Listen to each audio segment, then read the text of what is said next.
안녕하세요. 저는 감염내과 이재갑입니다. 오늘은 다진해 성균 감염 관리에 대한 말씀을 드릴 건데요. 어, 이번 감염 관리 주간 행사에 동참해 주셔서 감사드리고요. 이번 강의를 통해서 이제 병원 내에서 다진해 성균을 어떻게 감염 관리하는 게 좋겠는지에 대해서 좀 이해를 하실 수 있는 기회가 되었으면 좋겠습니다. 감염 관리와 관련돼 있는 얘기들을 할 때는 저희가 꼭 세 가지 요소를 꼭 얘기합니다. 첫 번째는 이제 원내에서의 항생제 관리가 제대로 되느냐.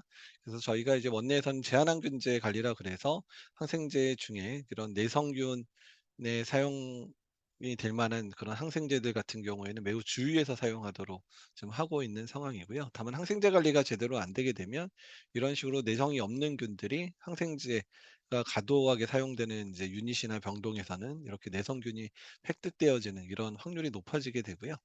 또한 이런 내성균을 획득한 환자 주변에 다른 환자가 입원했을 때 이런 다른 환자에게도 내성균이 전파되는 사례들이 빈번하게 발생을 합니다. 특히 중환자실 같은 경우에는 항생제를 많이 쓰다 보니까 내성균을 가진 환자들이 많은데, 또한 이제 감염 관리에 해당되는 부분, 뭐 손위생이라든지 여러 가지 공동으로 사용하는 물품 관리 또는 환경 관리가 안 되게 되면 이런 식으로 A라는 환자에서 있는 내성균이 이제 그 옆에 새로 입원한 환자한테 전파되는 사례들이 발생할 수 있다, 이렇게 이야기를 하고 있고요. 또 최근 들어서는 이제 환경적인 요소들도 매우 중요하게 생각을 하고 있습니다. 그러니까 이미 내성균을 가진 환자가 입원했었던 침상 같은 경우에는 이제 저희가 터미널 클리닝을 열심히 한다고 하더라도 가끔 이렇게 다제내성균이 남아있는 경우들이 있거든요. 그러면 그 침대에 입원하는 환자에게 다제내성균이 획득되어지는 일들도 벌어질 수 있기 때문에 이런 감염 관리 중에서 최근 들어서는 환경 관리도 매우 중요하게 이제 언급이 되고 있어서, 어떻든 항생제 그리고 감염 관리 또 환경 관리 이 세 가지 요소가 제대로 돼야 이제 다진해 성균이 이제 그런 특정 유니트, 뭐 중환자실이든 병실에서 확산되는 것을 막을 수 있겠다, 이렇게 이야기를 하고 있습니다. 의료 관련 감염이라는 단어를 많이 쓰는데 예전에 이제 병원 감염이라고 썼는데요. 최근에는 이제 병원 외에도 의료 관련 시설들이 꽤 많죠. 그래서 요양원이나 이런 부분까지 포함해서 얘기를 하기 위해서 의료 관련 감염이라고 부르고요. 보통 이제 입원할 때 이미 발생했거나 잠복하고 있던 감염이 발생한 경우는 이제 의료 관련 감염이라 하지 않고요. 병원에 입원한 이후에 이제 병원 안에서 획득한 경우에 대해서 의료 관련 감염이라 얘기를 합니다. 대개 이제 입원 후에 48시간에서 72시간이 지나고 나서 이제 획득한 감염을 얘기를 하고요. 이제 대부분은 이제 입원 중에 발생하긴 하지만 이제 수술 후 감염 같은 경우에 뒤늦게 발생하는 경우들도 있어서 이런 경우에는 퇴원 후에도 이제 감염이 발생하는 경우가 있을 수 있습니다.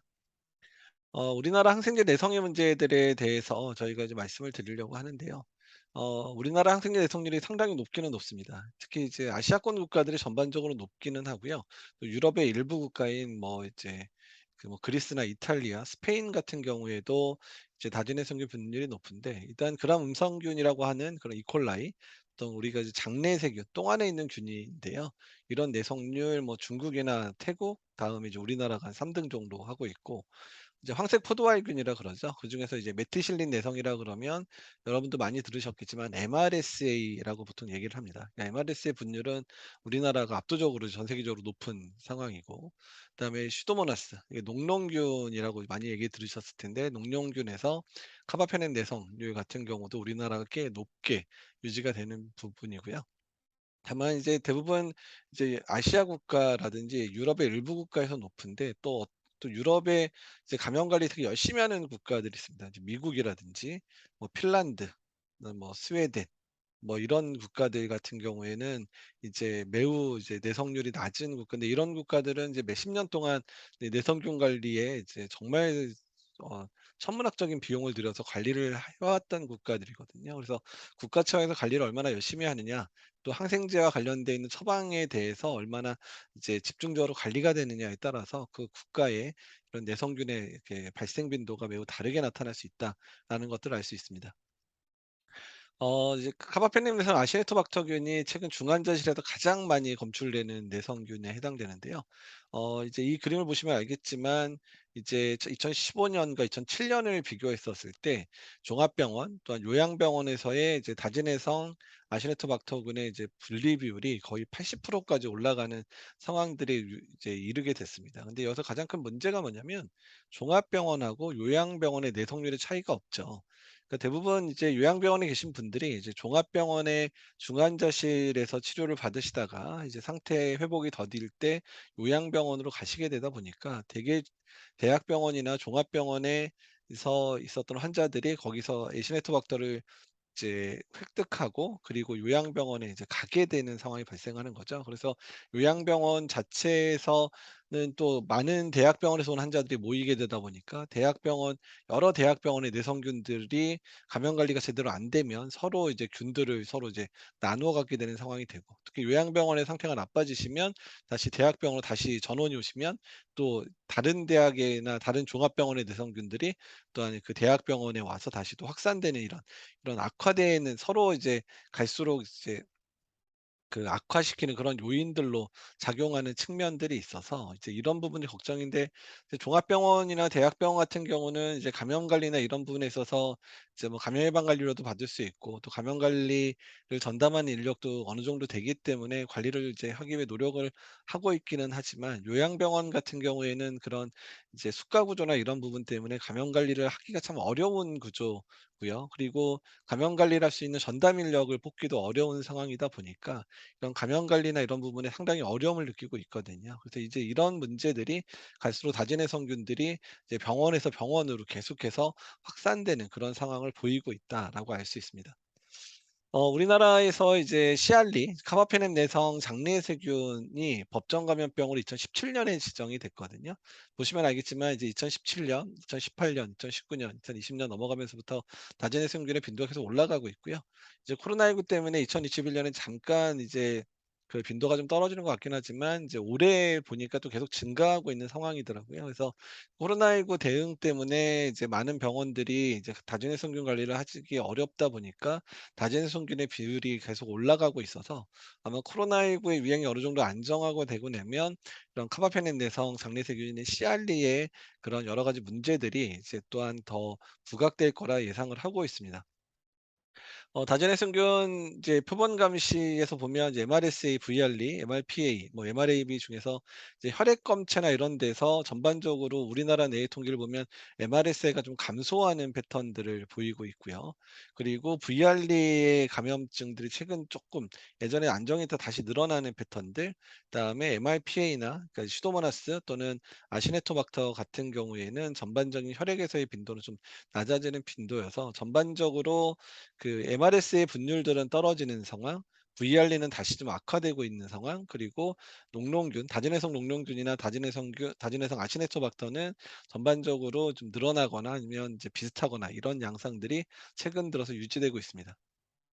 그러면 이제 그 다전해성 감염 관리 중에서 우리 병원 중환자실에서 발생했었던 CRD, CP 아웃브레이크 상황을 우리가 어떻게 컨트롤했는지를 좀 보여드리려고 하는데요. 이제 그 2017년에 우리 병원에서 CRD 아웃브레이크가 중환자실에서 여러 번 있었습니다. MICU, SICU에서 다 있었는데요. 보시면 4월 달에 이제 1 명, 2 명씩 CRD 환자, 특히 CP라 그래서 이제 카바페넨 내성 장내 세균이 CRD고요. 그중에서 카바페넴 에이즈라 그래서 카바페넴을 분해하는 효소를 가진 균을 우리가 CP라고 보통 표현합니다. 그래서 CRD는 이제 카바페넴 내성인 전체 균들을 얘기하고 그중에서 카바페네메이즈라고 이제 그런 그 카바페넴을 분해하는 효소를 가진 유전자를 가진 균들을 CP라고 얘기를 하는데, 어쨌든 CRD CP가 4월 달부터 이렇게 이제 산발적인 사례들이 이제 발생을 해서 저희가 이제 관찰을 하고 있었는데, 전체 서베일런스를 하다 보니까 4월 28일에 한번 이제 3명 연달아 발생을 하고 5월 9일에 또 여러 명이 발생을 하면서 '아 이제 아웃브레이크가 시작됐구나.' 이제 상황들을 인지를 하게 됐습니다. 그래서 감염관리위원회 회의를 이제 열어서 저희가 이제 비상회의를 열어서 중환자실 상주, 출입국 문제 관리를 시작을 하고 중환자실 재원한 점 및 병상 관리, 중환자실 환경 관리와 관련된 부분들을 논의를 했습니다. 그래서 개인 보호구는 이제 지금 뭐 중환자실 들어가시면 모든 환자 볼 때 격리 가운을 하고 있는데, 이때 이제 시알리랑 CP가 하면서 모든 환자 볼 때 격리 가운을 하도록 이제 하기 시작했고, 특히 CIP 분리 환자 접촉 시에는 일회용 긴팔 가운까지 착용을 하도록 했고, 또한 개인 보호구는 환자별로 계속 교환하도록 교육을 했습니다. 또한 이제 저희가 손위생 수행률이라든지 접촉주의 지침, 특히 개인 보호 착용 여부라든지 이런 부분들에 대해서 직접 감염 관리 우리 간호사 선생님들께서 직접 중환자실에서 지켜보며 했고, 현장에서 계속해서 이제 출입하는 의료진들 또한 여러 이제 의료 종사자들에 대한 교육들을 시행을 했었죠.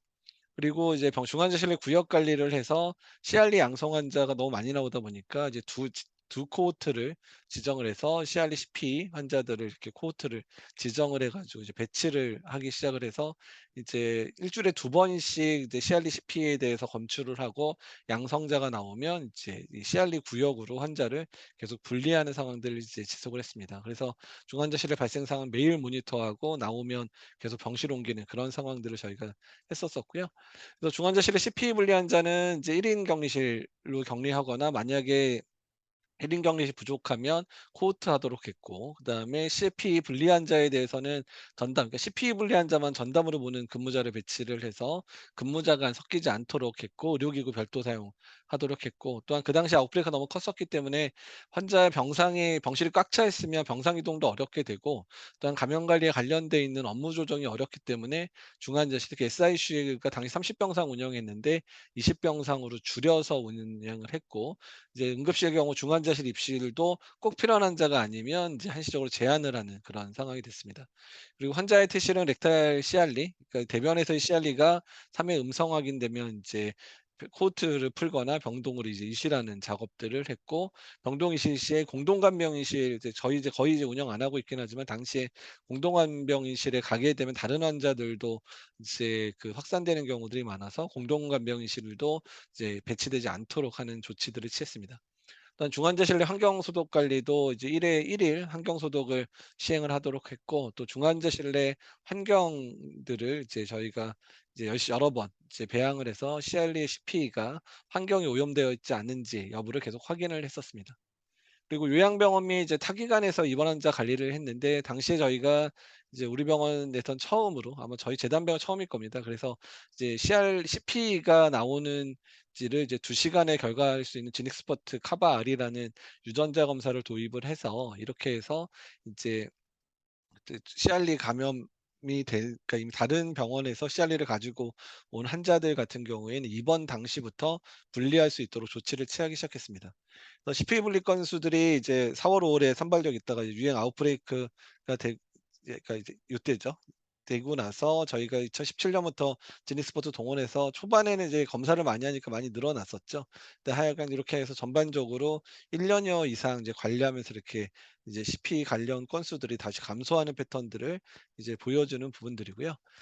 CP가 이제 균을 이제 갖게까지 보게 되면 대개 병원에 들어와서 5일 이내에 갖는 경우들이 대부분이었습니다. 그러니까 대부분 오자마자 주변에 있는 다른 CP를 복균하고 있는 환자를 통해서 전파되는 양상들이기 때문에, 이제 이런 부분 때문에 환자 간 전파가 되지 않도록 이제 엄격하게 관리를 시행을 했었었죠. 그래서 이제 유행 아웃브레이크들은 이제 고렇게 잡혀 가지고 안정이 됐고요. 그때 이후에는 이제 CP 아웃브레이크는 크게 일어나진 않지만, 지금 코로나19 감염 상황에서도 중간중간 중환자실에서 CP 환자들이 계속 분리되고 있어서, 저희가 중환자실의 감염 관리 부분에 있어서는 매우 좀 신경을 쓰고 있는 상황이다, 이렇게 보시면 될 것 같습니다. 이제 현장에서 필요한 감염 관리와 관련되어 있는 부분들 좀 정리를 해서 감염 관리 기본 원칙들 말씀드리고 오늘 강의를 마치려고 하는데요. 뭐 손위생, 뭐 매번 강조 드리는 부분들이고, 어떤 손위생이 감염 관리의 가장 기본이라는 부분들은 이미 잘 알고 계실 거고, 또 코로나19 유행과 더불어서 손위생 수행률이 많이 올라간 것도 사실입니다. 사실 손위생 수행 자체가 중요하다는 걸 깨달은 것 자체가, 요 그림을 보시면 알겠지만 그리 오래되지 않았습니다. 이게 지금 이제 19 세기 중반에 이제 손위생이 중요하다는 거를 이그나즈 셈멜와이스라는 사람이 이제 확인을 했었는데요. 이제 셈멜와이스는 이제 오스트리아의 의사였고, 당시에 이제 오스트리아의 산부인과 병원에서 이제 근무를 했었습니다. 근데 오스트리아 이제 비엔나 종합병원에서 이제 근무를 하는 상황에서, 이제 그 산부인과 병원이었는데, 이제 그 의사가 아이를 받았을 때 산모의 사망률이 16% 까지 올라간 적이 있고요. 조산사가 이제 아이를 받았을 때 한 6% 에서 7% 정도 이제 됐거든요. 근데 이게 황당한 게, 이제 100 명이 예를 들면 16 명, 뭐 17명 이렇게 산모가 이제 감염병으로 사망하는 상황이니까, 지금 생각하면 상상도 할 수 없는 일들이 벌어진 부분들인데요. 어떻든 이때 이제 이 세메라이스가 그러면 '왜 의사가 받을 때 사망률이 높을까? 그리고 왜 이렇게 이제 열나서 사망하는 사람이 많을까?'에 대한 고민들을 했었고요. 근데 당시가 이제 19 세기 중반이다 보니까 세균이라는 개념 자체도 거의 없었던 이제 던 시절이었기 때문에 이게 뭔가 '세균에 의해서 전파된다.' 이런 생각들도 못 하던 시절이었거든요. 근데 어쨌든 이제 이 상황에서 왜 이렇게 두 차이가 보이고 이렇게 사망이 많을까를 보면서 봤더니 의사들 같은 경우에는 당시에 아마 전공의들이었던 거로 보이는데 이제 분만이 없을 때는 의과대학에 가서 시체 해부를 이제 하고 있다가 이제 분만이 있으면 이제 병원에서 종을 땡땡땡 쳐 주면 '아 분만이 있구나.' 이렇게 뛰어가는데 그냥 해부했던 손을 가지고 아이를 이렇게 받은 거죠. 그리고 이제 조산사 같은 경우에는 그냥 병원에서 산모들 돌보다가 이제 아이를 받으니까 그러니까 시체를 만진 손하고 시체를 그냥 환자들을 돌보던 손하고 당연히 시체를 만진 손이 훨씬 더 지저분한 균이 많겠죠. 그러니까 그래서 아마도 이런 해부나 이런 것들을 했기 때문에 의사에서 더 사망이 높은 게 아닌가 해서 이 샘멜라이스가 양 그룹에 다 손을 씻게 만들었습니다. 그러니까 손을 씻었더니 사망률이 급감을 하는 것들이 보여지죠. 그래서 뭐가 전파를 시키는지는 모르겠지만 손위생을 잘하면 일단 산모가 안전해지는구나. 이제 이때 이 부분들을 깨달았고 그래서 이제 "손위생을 열심히 해야 된다." 이렇게 강조를 했는데 당시에 산부인과 의사들이 "아니 내가 손을 안 시켜서 그러면 산모들 다 죽였다는 거야?"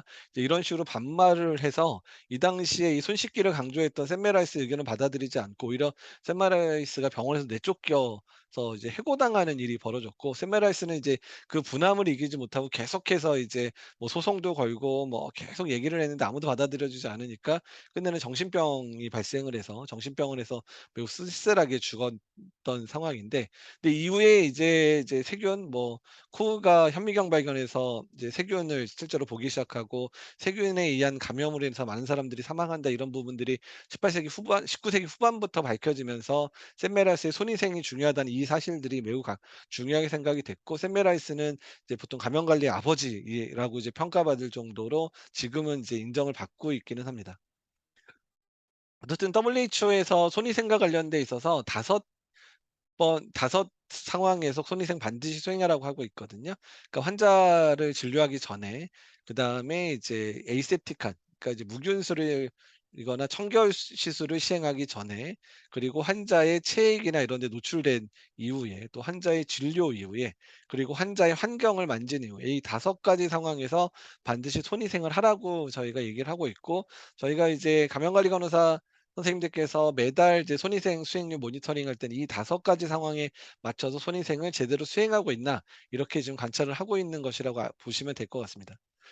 손위생과 관련된 용어들이 손 씻기, 손소독, 손위생 이렇게 세 가지 용어로 쓰이고 있는데 대부분 다 이제 비슷한 용어로 쓰이고 있기는 한데요.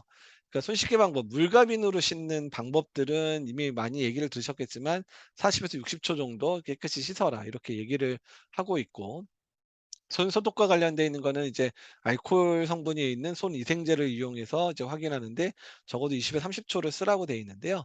그러면 물과 비누로 씻는 거하고 이렇게 알코올성 손위생제를 쓰는 거하고 어떤 게 손위생 효과는 더 좋을까요?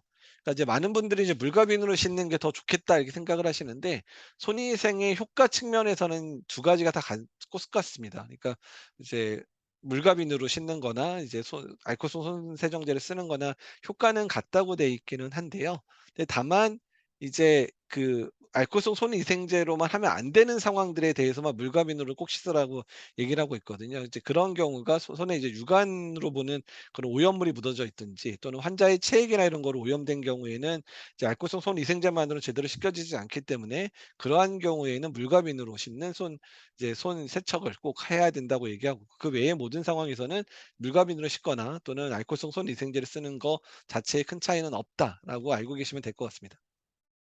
그다음에 개인 보호구와 관련돼 있는 부분들이 우리가 이제 코로나19 상황 때문에 개인 보호구를 착용할 일들이 많았었잖아요. 사실 코로나19 전에도 다전해성균 환자 병실 들어갈 때 개인 보호 계속 착용하게 했었잖아요.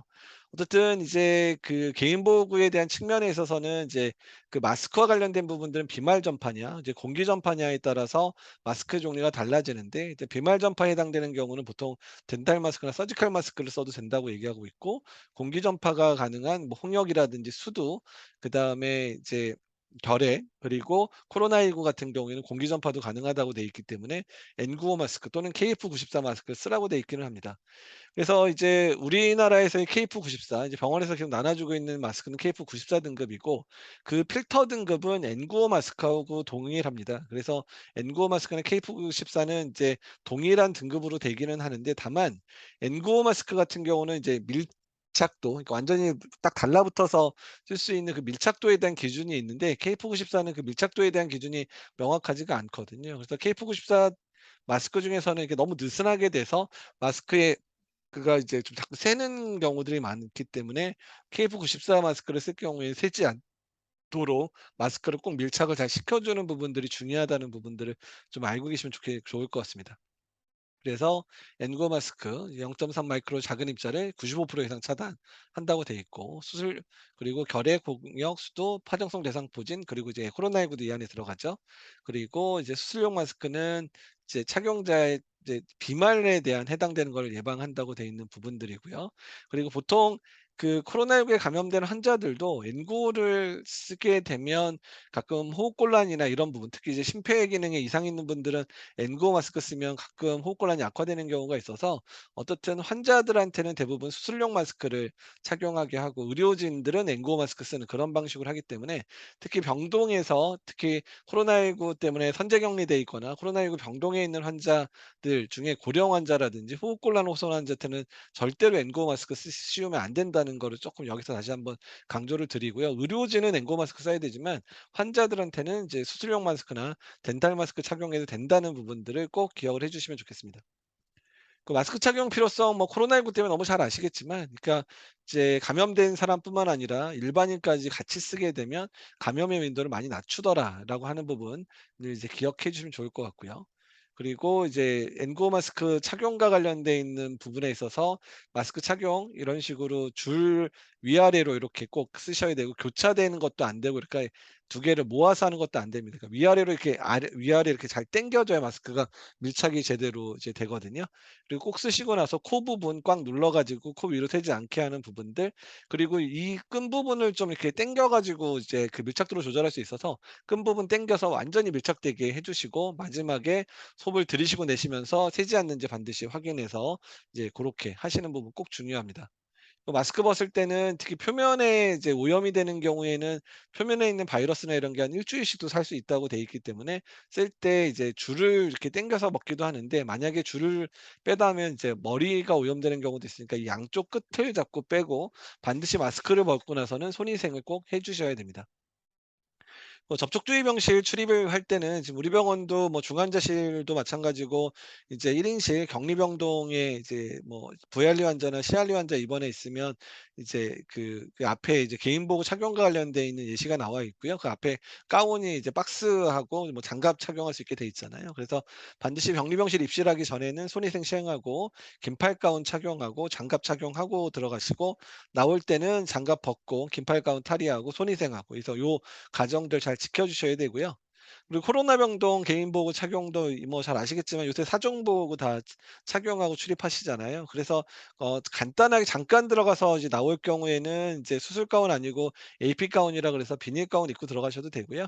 거기에 해당되는 부분들 그래서 이제 수술용 가운 또는 AP 가운 입고 마스크 착용하시고 그다음에 이제 고글이나 이제 페이스 실드 하고 장갑 끼고 장갑도 예전에는 이중 장갑 꼈었는데요. 최근에는 이제 그냥 장갑 하나만 끼도 된다고 돼 있고 벗을 때만 잘 벗도록 이렇게 얘기를 하고 있고요. 벗을 때 이제 더 주의가 필요합니다. 벗을 때 반드시 단계 단계마다 손위생 잘 하셔야 되고요. 그래서 이제 수술 가운 먼저 벗고 그다음에 손위생 하시고 그리고 이제 고글이나 페이스 실드 벗고 또 손위생하고 마스크 벗고 그다음에 손위생하고 장갑 벗고 또 손위생하고 이런 식으로 이제 벗어 주시면 될 것 같습니다.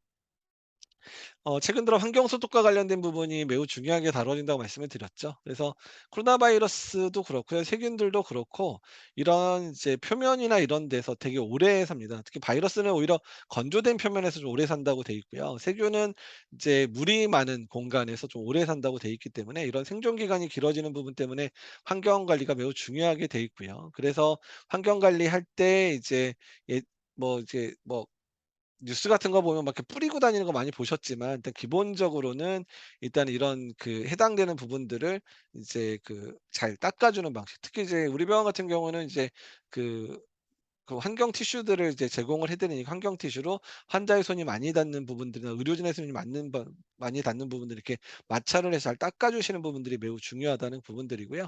그리고 화장실에서의 청소 도구들도 이제 사용하는 구역에 따라서 이런 식으로 좀 구분하게 돼 있고, 손걸레들도 이제 닦는 부위에 따라서 색깔로 구분하는 것도 지금 병동에서 이미 시행을 하고 있습니다.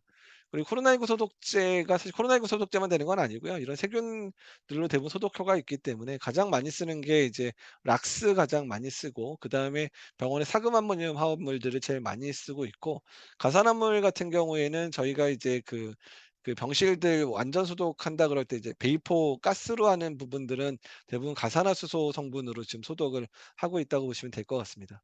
그래서 소독제 희석 방법들은 병동에 다 표시가 돼 있기는 하지만 집에서도 어차피 코로나 환자 발생을 하면 사용해야 될 수 있으니까, 보통 코로나 환자의 환경은 1000 ppm을 하니까 500cc에 10ml 원액을 부으면 이제 1000 ppm 정도 되고요. 500 ppm은 500cc에 5ml인데, 보통 뚜껑 그 유한락스 뚜껑이 보통 5ml 정도 되거든요. 그래서 이제 하나 500cc 하나 넣으면 500 ppm, 500cc 두 개 넣으면 1000 ppm 정도로 생각을 하시면 될 것 같고요. 반드시 이제 물에 이제 그러니까 물속에다 이거를 이제 희석시키고, 그거를 이제 그 일회용 티슈나 이런 부분들이라든지 부직포 같은 데 묻혀서 환경들을 잘 닦아 주시면 될 것 같습니다. 그리고 이제 이런 그 소독 효과, 환경 소독 효과가 있는 부분들은 환경부 초록물이 들어가면 이제 정부에서 공인한 그런 소독제들의 상품명으로 구입이 가능할 수 있기 때문에 이런 부분 확인할 수 있어서, 혹시 집에서 필요한 경우들은 이런 부분 확인하고 하시면 될 것 같고요. 이제 강의 마지막 슬라이드인데요. 그러니까 의료 관련 감염에 관련된 부분, 특히 단전의 성균 관련돼 있는 부분에 있어서 우리가 고민해야 될 부분들 중에 하나가, 이제 뭐 병원 내에서 계속해서 집단 발병이라든지 복용 상태의 경우들이 계속 발생을 하고 있는 부분들, 특히 코로나19 유행 때문에 감염 관리 여력이 많이 없다 보니까, 그래서 이제 이런 다전의 성균 관리가 매우 어려운 상황인데, 이제는 이제 코로나19에 대한 부분들도 우리도 이제 코로나19를 대응하는 부분들이 좀 많이 적응도 됐고 두려움도 많이 없어진 상황이니까, 이제 코로나19 대응과 함께 다전의 성균 관리도 신경을 써야 된다는 부분들이고요. 지금까지 감염 관리가 뭐 많이 어렵습니다. 제가 여기 2000 이제 8 년에 와서 지금까지 한 12년 넘게 이제 계속 근무를 하고 있는 상황인데, 어쨌든 감염 관리와 관련된 부분에 있어서 매우 많은 어려움들이 있긴 있었지만, 그래도 우리가 이제 이겨낼 수 있고 또 코로나19 상황도 이겨낼 수 있었던 많은 이유들이, 여기 지금 함께 계신 직원분들께서 이 노력을 계속 함께 해 주시고 여러 어려운 상황에서 이제 많은 도움을 주셨기 때문에 저희가 지금까지 버티면서 감염 관리를 잘하고 있는 부분들이거든요. 그래서 이 자리를 빌어서 우리 직원분들께 너무너무너무 감사하다는 말씀 다시 드리고 싶고요. 그러니까 앞으로 이제 감염 관리와 관련된 많은 부분들 코로나19 상황에서 계속 진행이 될 건데, 그런 상황 속에서도 계속해서 이제 많은 도움 주시기를 부탁을 드립니다. 예, 강의 여기서 마치도록 하겠습니다. 감사합니다.